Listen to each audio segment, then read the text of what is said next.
Hoje nós vamos meditar no Salmo 65. Deus ouve, perdoa e sustenta toda a criação. Sejam todos muito bem-vindos e bem-vindas ao nosso canal. É uma grande alegria ter você aqui para mais um momento de meditação profunda na palavra de Deus. E se esta mensagem falar o seu coração, inscreva-se no canal, ative as notificações e compartilhe este conteúdo com outras pessoas que precisam de esperança, fortalecimento e renovação espiritual. Hoje vamos refletir sobre o Salmo 65, um dos mais belos cânticos de louvor escritos por Davi. Um salmo que nos convida a contemplar a grandeza de Deus em sua graça, em seu governo soberano e em seu cuidado constante por toda a criação. O tema da nossa reflexão é: o Deus que perdoa, governa e faz florescer a vida. Embora o Salmo não informe com precisão o momento histórico em que foi escrito, muitos estudiosos entendem que Davi compôs esta canção em um período de grande gratidão nacional, possivelmente após uma colheita abundante ou depois de Deus ter concedido livramento ao povo. O Salmo apresenta uma programação maravilhosa. Começa no templo, falando do perdão dos pecados, passa pela atuação de Deus na história das nações e termina nos campos, mostrando a provisão divina sobre toda a terra. Logo no início, Davi declara: ó Deus, em Sião louvor te aguarda. Cumpriremos os votos que te fizemos, pois tu ouves as orações, todos virão a ti. Versos 1 e 2. A primeira verdade que aprendemos é que Deus é um Deus acessível. Ele não é distante nem indiferente às necessidades humanas. Davi afirma que Deus ouve as orações. Essa convicção atravessa toda a Bíblia e encontra pleno cumprimento em Jesus Cristo. Jesus declarou: peçam e receberão, procurem e encontrarão, batam e a porta lhes será aberta. Mateus 7,7. Veja o que diz o estudioso da palavra Charles Spurgeon: a oração é a chave do céu, não porque tenha poder em si mesma, mas porque coloca a alma diante daquele que tem todo o poder. Quantas vezes carregamos preocupações, medos e angústias, tentando resolver tudo sozinhos. O Salmo 65 nos lembra que o primeiro lugar para onde devemos correr é a presença de Deus. A oração não é o último recurso da criação, é seu primeiro recurso. Davi prossegue dizendo: embora sejamos dominados pelos nossos pecados, tu perdoas nossas transgressões. Verso 3. Aqui encontramos uma das mais belas declarações do Antigo Testamento sobre a graça divina. Davi reconhece que o problema mais profundo da humanidade não é o econômico, emocional ou político. O maior problema do ser humano é o pecado.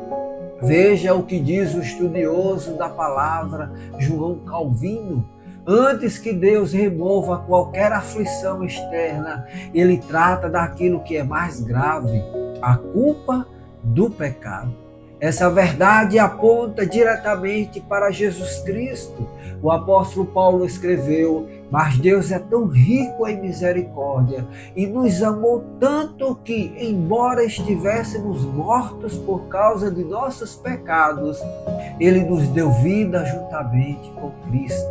Efésios 2, de 4 a 5. O perdão não é resultado dos nossos méritos, é uma dádiva da graça divina. Davi sabia disso por experiência própria.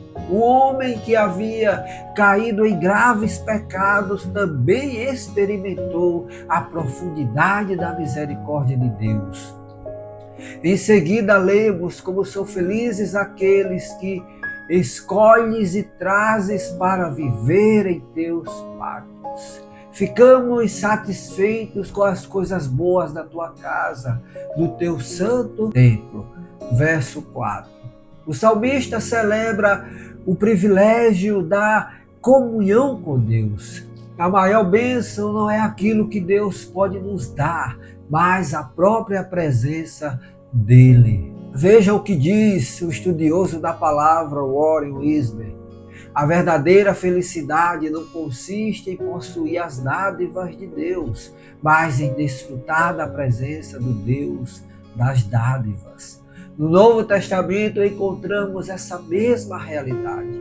O autor de Hebreus afirma: assim, irmãos, por causa do sangue de Jesus, podemos entrar com confiança no lugar santíssimo. Hebreus 10, 19. Aquilo que era simbolizado pelo templo encontra sua plenitude em Jesus Cristo. Hoje temos livre acesso ao Pai por meio do Filho. Na sequência, Davi amplia sua visão e contempla o poder de Deus sobre toda a terra. Tu respondes nossas orações com feitos impressionantes de justiça, ó Deus, nosso Salvador. Tu és a esperança de todos os confins da terra e dos mares distantes. Verso 5. O Deus de Israel não é apenas um Deus tribal ou regional. Ele era o Senhor do universo. Ele governa montanhas, oceanos, nações e povos. Veja o que diz o estudioso da palavra Derek Kennedy. O Deus que perdoa pecadores é o mesmo Deus que sustenta o cosmos, o universo. Isso nos ensina uma lição importante. Muitas vezes acreditamos que certas situações estão fora de controle, contudo nada foge ao governo soberano de Deus. O mesmo Senhor que controla as ondas do mar também conduz os detalhes da nossa vida. Jesus demonstrou essa autoridade quando acalmou a tempestade. Então ele se levantou e repreendeu o vento e as ondas e tudo se acalmou. Lucas 8, 24. O Salmo prossegue descrevendo a ação divina da natureza. Deus visita a terra, envia chuva, fertiliza os campos e faz crescer a colheita. Davi escreve: tu cuidas da terra e a regas, fartamente a enriqueces. Os riachos de Deus transbordam de água para preparar o trigo. Verso 9.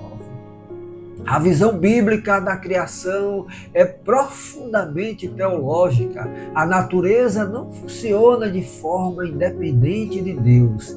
Toda a provisão vem dele.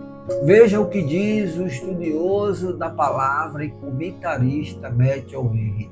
Cada colheita é um sermão silencioso sobre a fidelidade de Deus.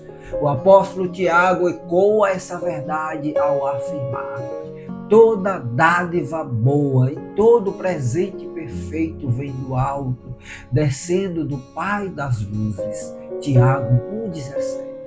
Essa realidade produz humildade, o alimento sobre nossa mesa, a saúde que desfrutamos, as oportunidades que recebemos e até mesmo o ar que respiramos são expressões da bondade divina.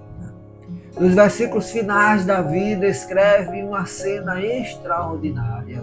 Os campos estão cobertos de rebanhos, os vales estão revestidos de trigo e toda a criação parece cantar de alegria diante do Criador. Os campos se cobrem de rebanhos e os vales se enchem de trigo. Todos exultam e cantam de alegria. Verso 13. A criação inteira testemunha a generosidade de Deus. Paulo desenvolve essa ideia em Romanos ao afirmar: pois toda a criação aguarda ansiosamente o dia futuro em que Deus revelará quem são seus filhos. Romanos 8, 19. A criação celebra porque foi feita para refletir a glória de Deus. Quando contemplamos a beleza da natureza, somos convidados a reconhecer o Criador por trás da criação. Antes de encerrarmos, é importante fazermos uma leitura neotestamentária, à luz do Novo Testamento deste salmo. Veja o que diz o estudioso da palavra Karl Barth. Toda a verdadeira revelação de Deus encontra seu centro em Jesus Cristo. Ao lermos o Salmo 65, percebemos que o Deus que ouve, perdoa e sustenta o mundo revela-se plenamente em Jesus Cristo. Veja o que diz o estudioso e comentarista da palavra N.T. Wright. Em Jesus, o reino de Deus irrompeu na história para restaurar aquilo que o pecado havia quebrado. O perdão mencionado por Davi encontra sua expressão máxima na cruz, onde Jesus Cristo carregou nossos pecados e abriu um novo caminho para Deus. Veja o que diz o estudioso da palavra Gordon Fee. A presença do Espírito Santo é a evidência de que as promessas de Deus já começaram a se cumprir em seu povo. O mesmo Deus que fazia os campos florescerem, agora produz frutos espirituais na vida daqueles que pertencem a Cristo. Por isso, o Salmo 65 não fala apenas sobre chuvas, colheitas e prosperidade agrícola. Ele aponta para uma realidade ainda maior. O Deus que transforma desertos físicos é o mesmo Deus que transforma desertos espirituais. O Senhor que faz os vales transbordarem de trigo também pode fazer a esperança florescer novamente em um coração cansado, abatido ou ferido. E diante dessa verdade extraordinária, eu convido você a orar. Pai amado e eterno, nós te agradecemos porque tu és o Deus que ouve nossas orações. Obrigado, Senhor, porque mesmo quando nossos pecados nos condenavam, tua graça maravilhosa foi maior que nossas falhas. Obrigado, Senhor, pelo perdão que recebemos através de Jesus Cristo. Senhor, ajuda-nos a confiar em tua soberania. Quando enfrentarmos dificuldades, lembra-nos de que tu continuas governando todas as coisas. Quando a ansiedade tentar dominar nosso coração, ensina-nos, Senhor, a descansar em teu cuidado. Abençoa, Senhor, cada pessoa que está acompanhando esta mensagem.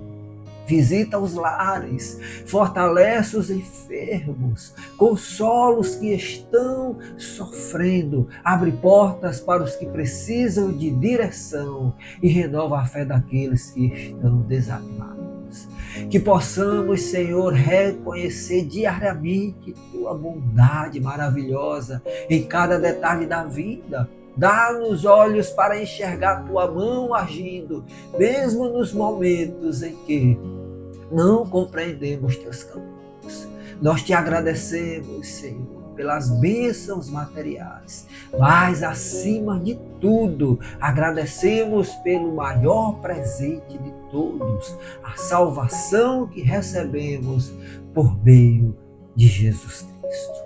Aleluia, glória a Deus. E assim nós oramos neste nome, o nome de Jesus. Amém. Chegamos ao final da nossa reflexão sobre o Salmo 65. Hoje aprendemos que Deus é digno de louvor, porque ouve nossas orações, perdoa nossos pecados, governa o universo com justiça e sustenta toda a criação com a sua bondade. Em Cristo, essas verdades se tornam ainda mais profundas, pois nele encontramos perdão, reconciliação e esperança. E hoje ele te convida, meu amigo, a experimentar tudo isso. Muito obrigado por ter permanecido conosco até aqui. E se esta mensagem edificou sua vida, inscreva-se no canal, deixe seu comentário, compartilhando o que mais falou ao seu coração. e envie este conteúdo, esta mensagem para alguém que precisa ser lembrado de que Deus continua cuidando de cada detalhe da nossa vida. Que o Senhor abençoe você, sua família e seus caminhos. Eu sou o pastor Varley Santos e o objetivo deste canal é anunciar o Evangelho de Jesus Cristo, a palavra de Deus. Fique com Deus e até a nossa próxima reflexão na palavra do nosso soberano Deus.